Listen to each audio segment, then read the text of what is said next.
பாருங்க. A plane is flying at a speed of 500 km per hour.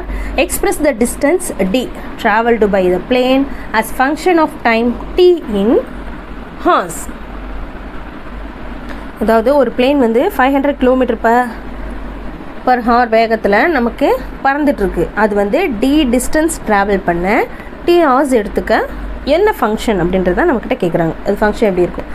சம்குள்ளே போகலாம். Solution formula நமக்கு ஞாபகம். Speed is equal to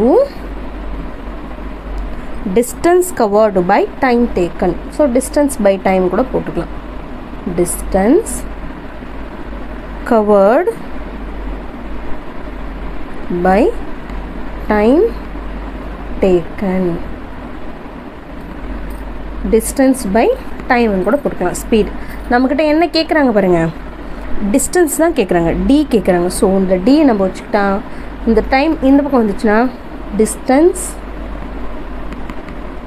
is equal to speed into time இல்லையா?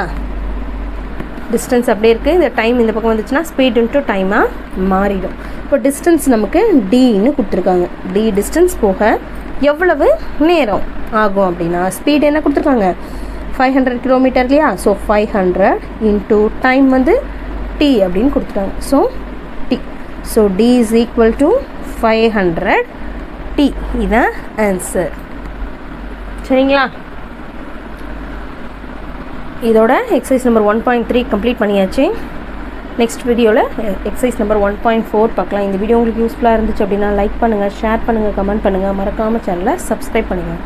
புரிஞ்சிருந்துச்சு அப்படின்னா கண்டிப்பாக subscribe பண்ணிவிட்டு வீடியோ பாருங்கள். தேங்க்யூ.